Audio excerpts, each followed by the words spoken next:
Okay, let's go. Number 1. The Congressional UAP Testimony. David Grush spent 14 years as an intelligence officer in the United States Air Force and the National Geospatial Intelligence Agency. He holds a graduate degree from Georgetown University and has held top-secret, sensitive, compartmented information clearances throughout his career. He served as the National Reconnaissance Office's representative to the Unidentified Aerial Phenomena Task Force from 2019 to 2021, and as co-lead for UAP analysis at the NGA until 2023. He is not a hobbyist. He is not a civilian blogger. He is a decorated veteran intelligence officer who held one of the highest clearance levels of the U.S. government issues. On July 26, 2023, Grush testified under oath before the House of Representatives Committee on Oversight and Accountability. He stated, on the record, that the United States government has been retrieving non-human craft, his phrase, under oath, for decades. He stated that non-human biological specimens have been recovered in association with those craft. He stated that programs managing these materials and activities are concealed from congressional oversight through special access program funding structures that have not been disclosed to the legislative committees that are legally required to know about them. He stated that colleagues who attempted to report these programs through proper whistleblower channels were threatened. He stated he was personally made aware of an attempted murder of another person who had tried to come forward. These statements were not made on a podcast. They were not made to a tabloid. They were made under oath, before the United States Congress, by a man who understands what perjury means and who filed a formal whistleblower disclosure with the Intelligence Community Inspector General before he testified publicly. That Inspector General review matters more than the testimony itself. Under federal statute, when an Inspector General receives a whistleblower complaint, the IG must evaluate it and report to Congress whether the complaint is credible and urgent. It is a statutory determination with specific legal meaning. If the IG finds the complaint not credible, they say so. The Intelligence Community Inspector General reviewed Grush's complaint and returned a finding of credible and urgent. That finding was transmitted to Congress in accordance with the law. It was not a press release. It was not an opinion. It was the institutional conclusion of an independent federal oversight body. Grush testified alongside two other witnesses. Commander David Fravor, a retired Navy aviator with 18 years of service, described a 2004 encounter over the Pacific in which his FA-18 flight engaged an object, now known as the Tic Tac, that demonstrated flight characteristics no known aircraft can replicate: no wings, no exhaust, no propulsion signature, moving from 80,000 feet to sea level and back in seconds.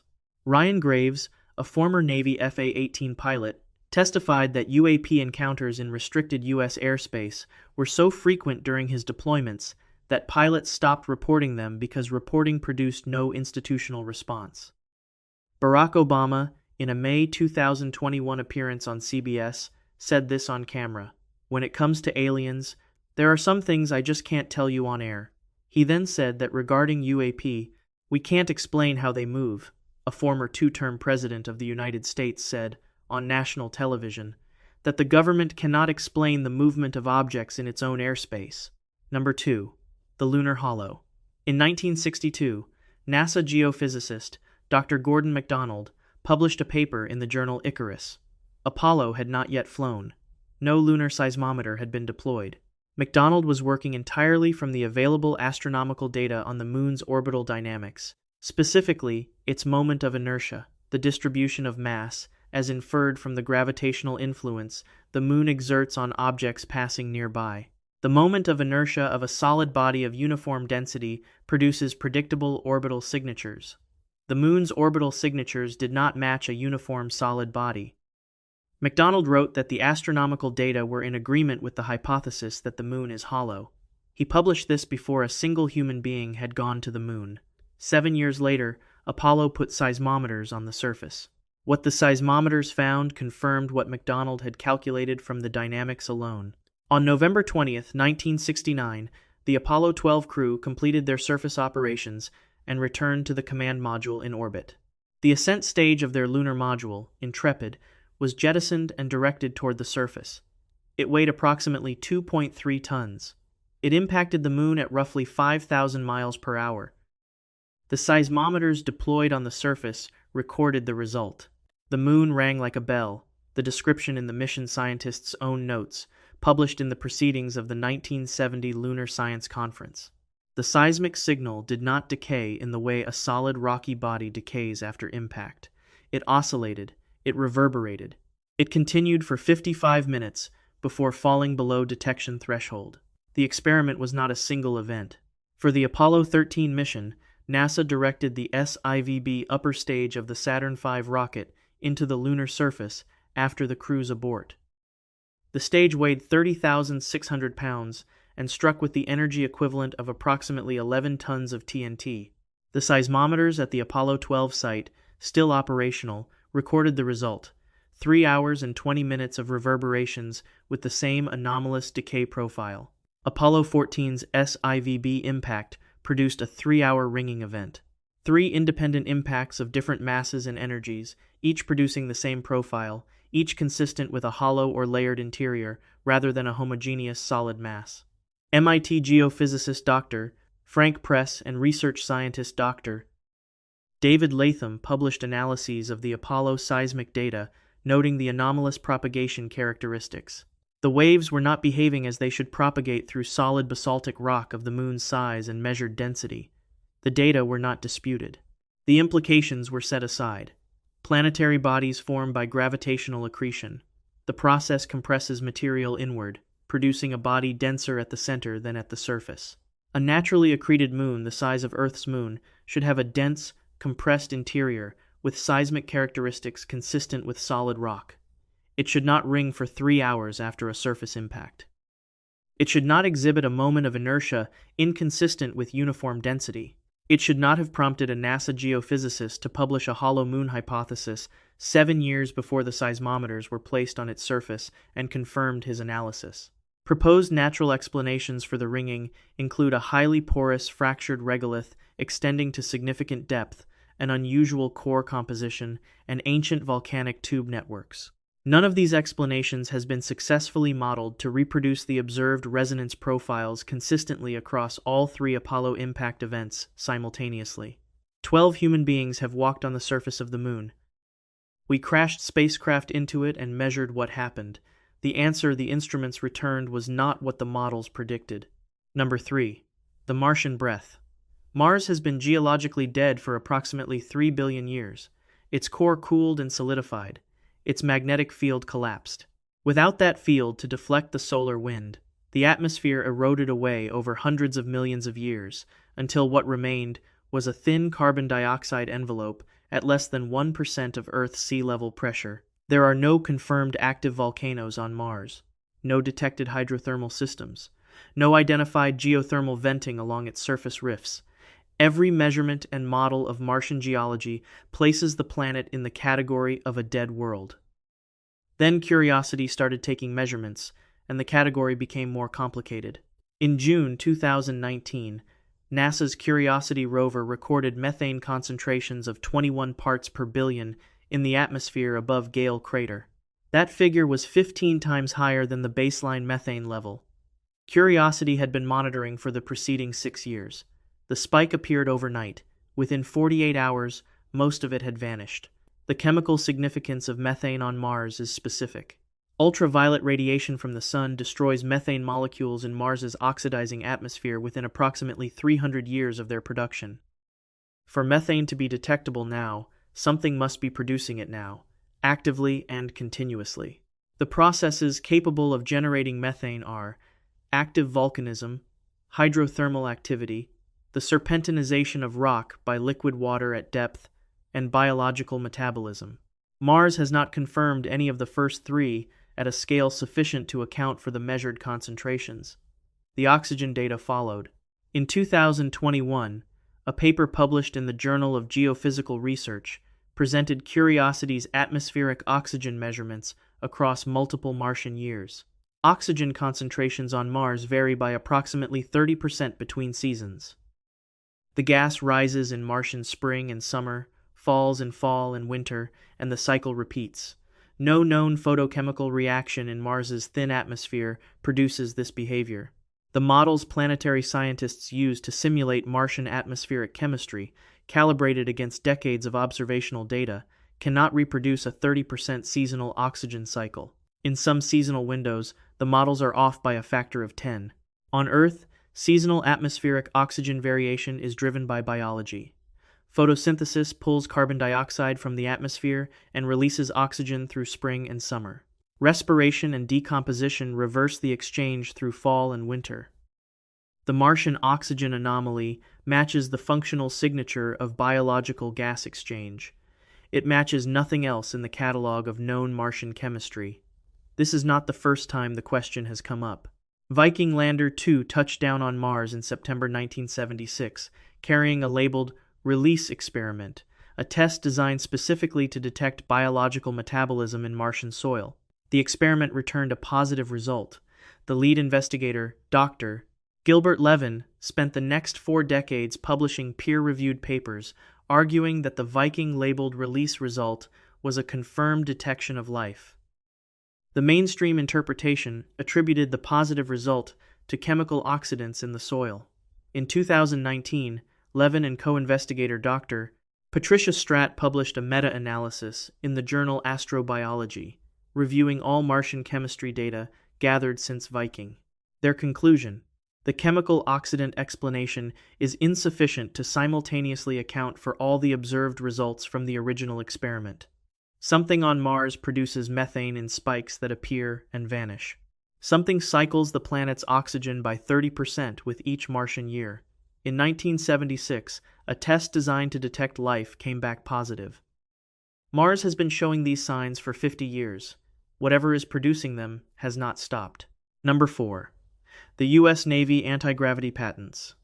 Between 2016 and 2019, the United States Navy filed a series of patents through its Naval Air Warfare Center Aircraft Division. The patents were filed by Dr. Salvatore Pais, an aerospace engineer employed by the Navy at Patuxent River Naval Air Station in Maryland. The titles were explicit. Craft using an inertial mass reduction device, high-frequency gravitational wave generator, piezoelectricity-induced room temperature superconductor, plasma compression fusion device, and high-temperature superconducting microstrip. Each patent described technology that, if functional, would represent the most significant engineering advance in the history of the human species. The United States Patent and Trademark Office initially rejected the applications. Patent examiners are required to reject any application where the described device conflicts with known physics. Inertial mass reduction, the reduction of an object's resistance to acceleration without reducing its mass, has no known mechanism in standard physics. The Patent Office rejection was on that basis. It was scientifically correct. What happened next was not standard procedure. The Navy intervened directly. James Sheehy, then serving as Chief Technology Officer of the Naval Aviation Enterprise, wrote a formal letter to the Patent Office in support of the Pais applications. Sheehy's letter made 2 claims. First, that the technologies described were operable, that is, that the Navy had evidence they could be made to work. Second, that China was aggressively pursuing similar technology, and that U.S. patent protection was a national security necessity. The Patent Office granted the patents. Dr. Pais published peer-reviewed work through the same period. His 2019 paper, The Plasma Compression Fusion Device, Enabling Nuclear Fusion Ignition, appeared in IEEE Transactions on Plasma Science, one of the most established journals in applied physics. IEEE reviewed and accepted the paper. The described device produces conditions for nuclear fusion ignition, using electromagnetic fields to compress a plasma, not via the multi-billion-dollar laser or magnetic confinement approaches that national laboratories have pursued for 70 years, but via a mechanism that those laboratories do not currently believe is achievable. Here is the specific problem that the patents create. There are 2 possible explanations for the Navy's intervention. The first is that the technologies are genuine, that the Navy, or a contractor working for the Navy under classified access, has already demonstrated the principles described in the patents, and that the filing was to protect intellectual property on a working system. The second is that the Navy's chief technology officer falsified a claim of operability to a federal agency in order to secure patent protection, which is patent fraud committed by a senior government official on behalf of the United States military. No middle ground exists between those two options. Either the United States Navy has a working inertial mass reduction device, which is to say, a craft capable of neutralizing its own inertia and accelerating in any direction without conventional thrust, or the Navy committed fraud against the Patent Office. The Navy has not clarified which of these is true. The patents remain granted. James Sheehy's letter remains part of the public patent record. Pais's IEEE paper remains published and has not been retracted. An inertial mass reduction device does not operate on any principle currently taught in physics curricula. If the Navy has one, it did not develop the underlying physics from anything in the open scientific record. That physics would have had to come from somewhere else. Number 5. The Cydonia encoding. On July 25, 1976, Viking 1 conducted an orbital imaging pass over the northern plains of Mars. The region targeted, designated Cydonia, had not been identified for special scientific interest. Viking was conducting a systematic surface survey.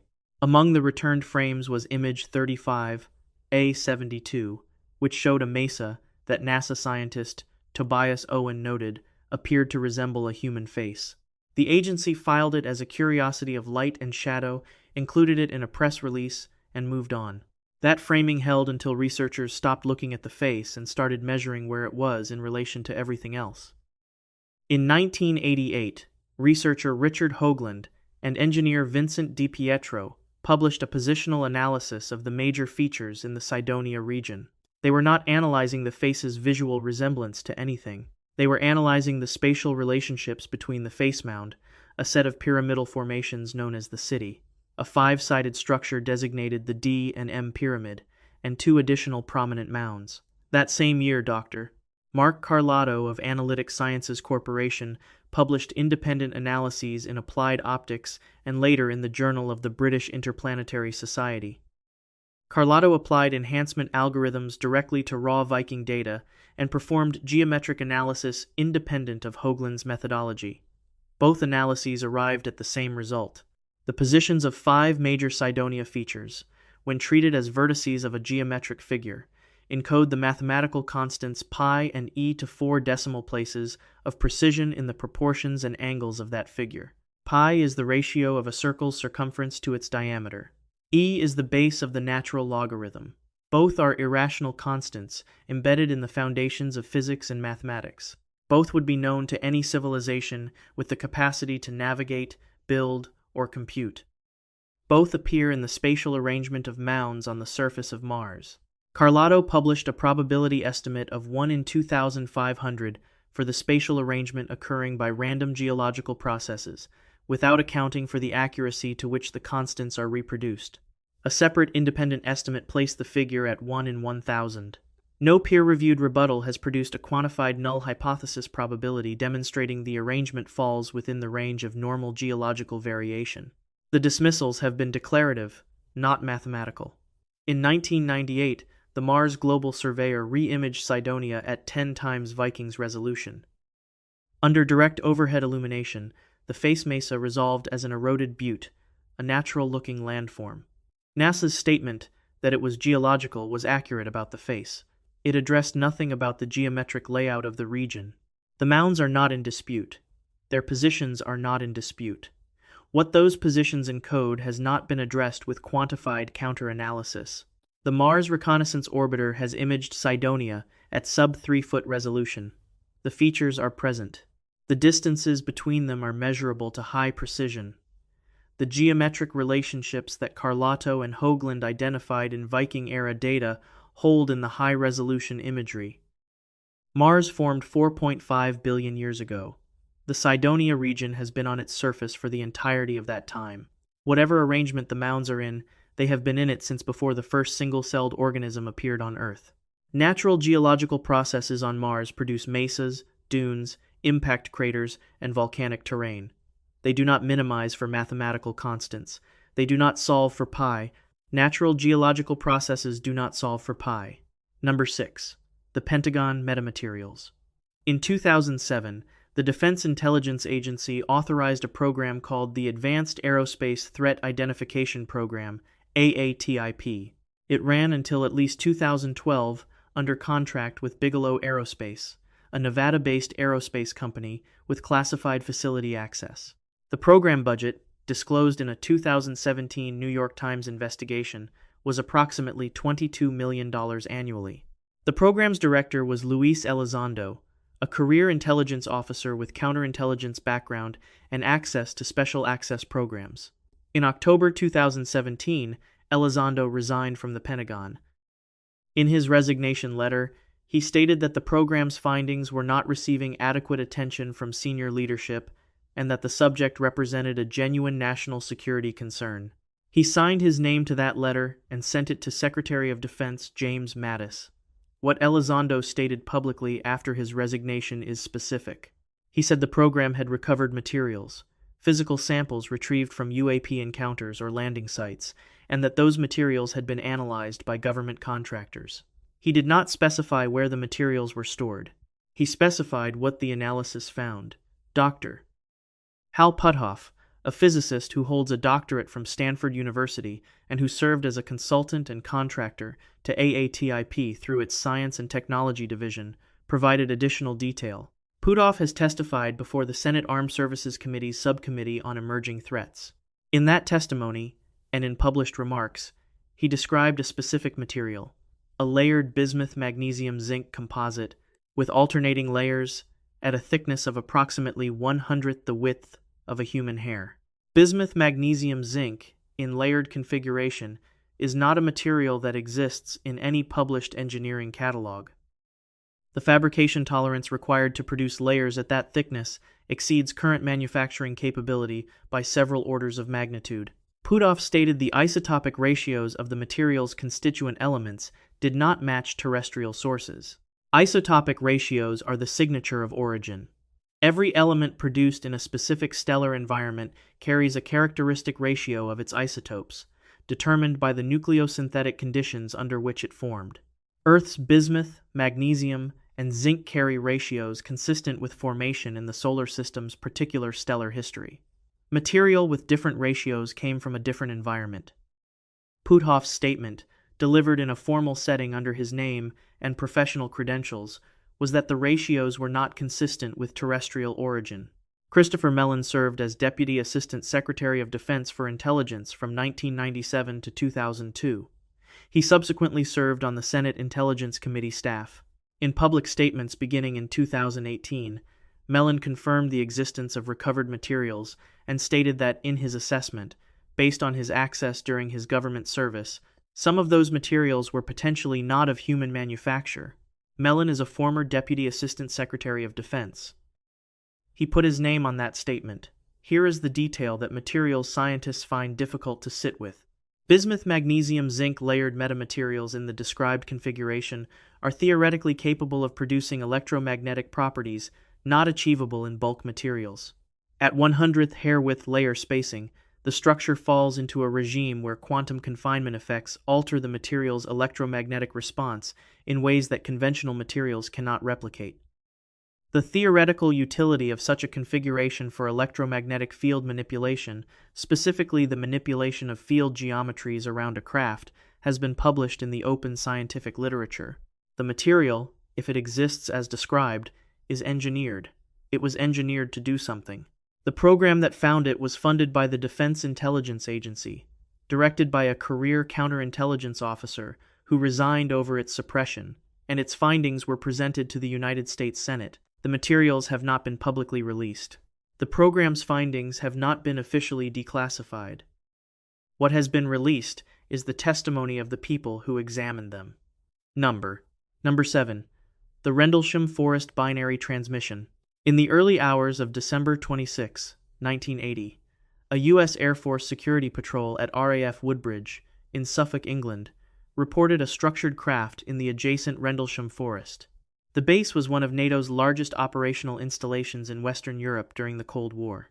What followed over the next 2 nights became the most thoroughly documented military UAP encounter on record, with the distinction that the primary documentation was produced by the officers present, while the events were occurring.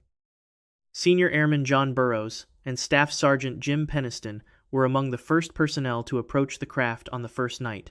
Peniston states he came within arm's length of a triangular object resting on landing supports in a forest clearing. Its surface, he says, carried raised symbols arranged in a pattern he described as hieroglyphic-like. Peniston says he placed his hand on the craft's surface and held it there. He remained near the object for approximately 45 minutes before it silently lifted through the trees. On the second night, Deputy Base Commander Lieutenant Colonel Charles Halt led a team into the forest with a Geiger counter and a handheld recorder. He narrated events as they unfolded. That recording is publicly available. On it, Halt and his team describe lights moving through the trees, an object hovering above a field and sending a beam of light to the ground, and radiation readings above background. Halt subsequently composed a classified memorandum to the UK Ministry of Defence. It was declassified in 1983 and remains publicly accessible. In 2010, Halt submitted a formal affidavit reiterating that the events were real and that in his professional judgment, the craft was not of human manufacture. He is a retired lieutenant colonel who commanded a NATO airbase. He is on record under his name. He has not retracted the statement. What distinguishes the Rendlesham encounter from most documented military UAP cases is what Sergeant Peniston disclosed in 2010. During his time near the craft on the first night, he states he experienced a transmission, a download of binary code that entered his awareness during contact with the surface. He recorded 16 pages of zeros and ones in his notebook immediately after returning to base, an act he did not publicly explain for nearly 3 decades. When Peniston shared the pages in 2010, binary analysis produced a translatable output in ASCII text. The decoded message included a series of geographical coordinates: the Azores, the Nazca lines in Peru, the pyramids at Giza, a point in the Atlantic corresponding to the traditional location of the island of Hy Brasil in Irish mythology, and a date corresponding to approximately 8100 BCE. That date places the transmission's timestamp more than 5,000 years before the earliest known writing system and 7,000 years before any civilization our historical record can name. Binary code decoded from a physical military encounter is not established fact in the institutional sense of the word. Peniston has given consistent testimony, and the pages are documented. What is established fact is this: the radiation measurements Halt recorded in the forest on his own instrument during the second night, the memo he filed to the Ministry of Defense within days, and his formal affidavit 30 years later are all on official record and have not been refuted by any institutional authority that has reviewed them. Charles Halt, in his own words, saw something in that forest that his career prepared him to evaluate, and that he evaluated as not from here. Number 8. The Fermi Bubbles. In November 2010, a team of astrophysicists, led by Meng Su, Tracy Slatier, and Douglas Finkbeiner at Harvard University, published a paper in the Astrophysical Journal describing a structure they had found in data from NASA's Fermi Gamma Ray Space Telescope. Fermi had been mapping the gamma-ray sky since 2008. When Su and her colleagues subtracted the expected gamma-ray contributions from known sources, cosmic rays, pulsars, supernova remnants, 2 vast structures appeared in the residual signal, extending above and below the galactic plane in near-perfect bilateral symmetry. Each lobe reached approximately 25,000 light-years from the center of the Milky Way. The structures were named the Fermi Bubbles. The scale requires framing. The Milky Way's disk, the flat plane containing most of its stars, spans roughly 100,000 light-years in diameter. Each Fermi bubble extends 1/4 of the galaxy's diameter outward from the galactic center, perpendicular to the disk, 1 lobe above, 1 below. Together they span 50,000 light-years. The total energy content of the 2 structures is estimated at approximately 10 to the 53rd power ergs. That is the equivalent energy of roughly 1 million supernova explosions released at the center of our galaxy. The event that produced the Fermi bubbles occurred approximately 2 to 3 million years ago. Homo habilis, the earliest recognized species of the genus Homo, had just appeared on Earth. Human civilization was more than 2 million years in the future. Here is the detail that galactic astrophysics has not satisfactorily explained. The bubbles are bilaterally symmetric to a degree that natural galactic processes do not produce. Each is a near-perfect mirror image of the other. The boundary of each bubble is sharp, a clean, well-defined edge, not the gradient that natural energy dissipation generates in gaseous media. Natural outflows from active galactic centers produce asymmetric jets and irregular lobes. The Milky Way's central black hole, Sagittarius A star, produces asymmetric, irregular radio and X-ray emission in its current quiescent state. A past active outburst from Sagittarius, A star that produced symmetric, sharp-edged, simultaneously formed structures of exactly equal size on both sides of the galactic plane, has not been reproduced in any published simulation of black hole feedback. The models that produce symmetric lobes in other galaxies require carefully tuned initial conditions that remain unexplained for the Milky Way's observed geometry. In 2020, the German eROSITA X-ray telescope confirmed and extended the Fermi bubbles structure in the X-ray band, revealing what became known as the eROSITA bubbles. These extend to approximately 27,000 light-years on each side of the galactic plane, consistent with the Fermi data and, again, bilaterally symmetric. The sharpness of the bubble boundaries held in the higher-resolution X-ray survey, a Type 3 civilization on the Kardashev scale, one operating at the full energy output of a galaxy, would produce energy releases at precisely this scale and at precisely this location, the galactic center, where stellar densities and energy gradients are highest. The Fermi bubbles are consistent with what an engineered energy event at the galactic center would look like. They are consistent with nothing naturally occurring that galactic astrophysicists have been able to model to the observed specification of symmetric extent, sharp boundary, and simultaneous bilateral formation. Something happened at the center of our galaxy 2 to 3 million years ago. It released enough energy to be visible across 50,000 light-years. It was symmetric to a degree that natural processes have not been shown to produce. Whatever it was operating at the scale of a galaxy when our ancestors were still 2 million years from inventing tools. Number 9. The 1976 Tehran UFO incident.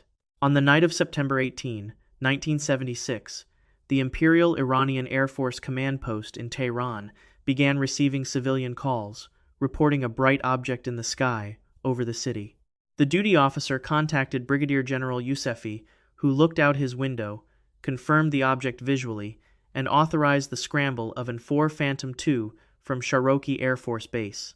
That decision initiated what the United States Defense Intelligence Agency would later describe, in its own words, as a classic case meeting every criterion necessary for a valid study of the UAP phenomenon.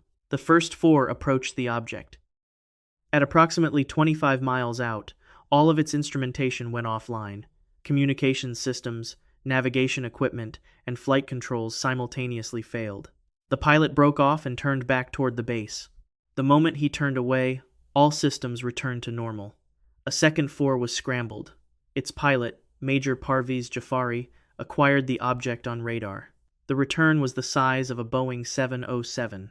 The object was also emitting light at an intensity that made direct visual observation difficult.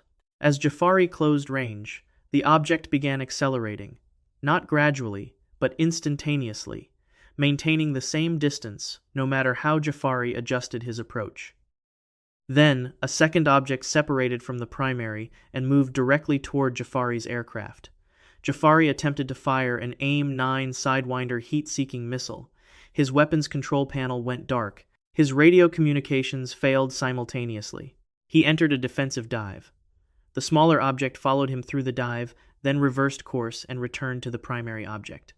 His systems restored the moment the smaller object disengaged. A third object then separated from the primary and descended toward the ground northeast of Tehran. Jafari and his wingman followed it down. The object appeared to land in a dry lakebed. The area lit up with a strobing light on the ground.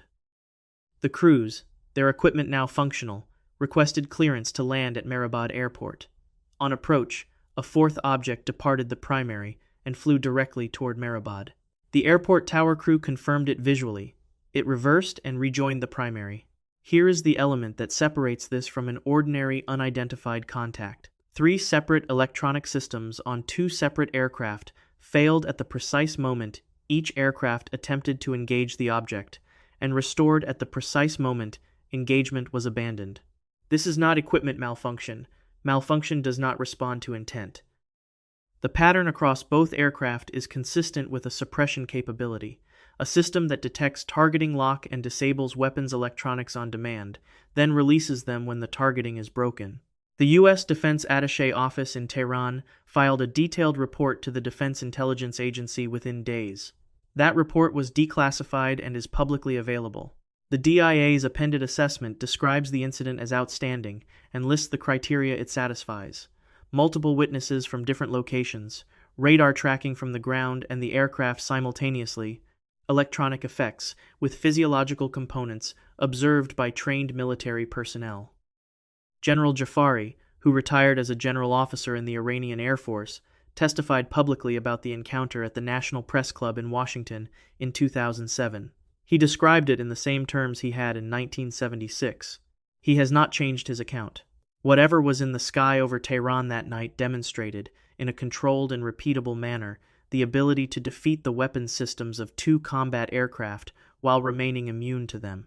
It did this twice, on two separate aircraft, in the same night. No human technology in 1976 could do that. No identified human technology has been shown to do it since. Number 10. The Dogon tribe's serious knowledge.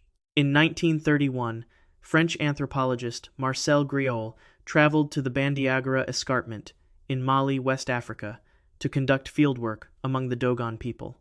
Over the following 2 decades, he documented a body of astronomical and cosmological knowledge that, once fully analyzed in the years after his death, proved to contain accurate descriptions of things Western astronomy had only recently discovered using modern instruments, and some things it had not yet confirmed at all. The star Sirius is the brightest in the night sky as seen from Earth. It sits 8.6 light-years away. To the naked eye, and to any optical instrument available before the mid-19th century, Sirius appears as a single bright point. It is in fact a binary system. Its companion, Sirius B, is a white dwarf, a collapsed stellar remnant roughly the size of Earth, but with a mass approaching that of the Sun. It is extraordinarily faint.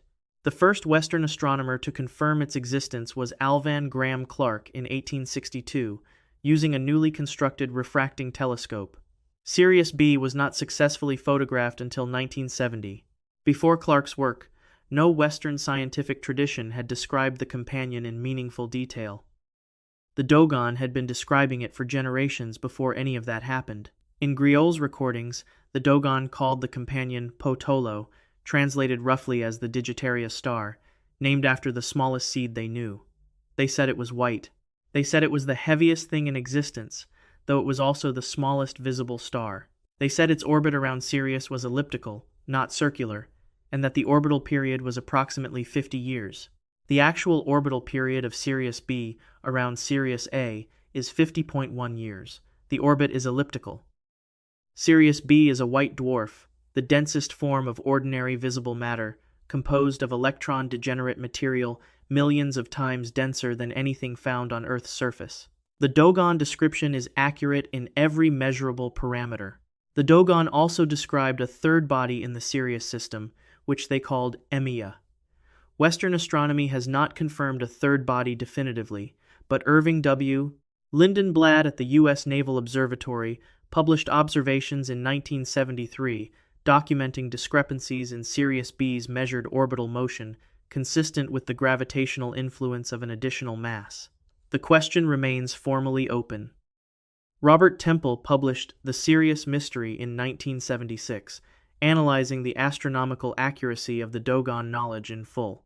The most common counter-explanation holds that the Dogon received this information through contact with European missionaries or travelers in the early 20th century, contaminating the record before Griaule's arrival.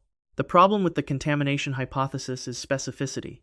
Sirius B's orbital period was not accurately calculated until 1928.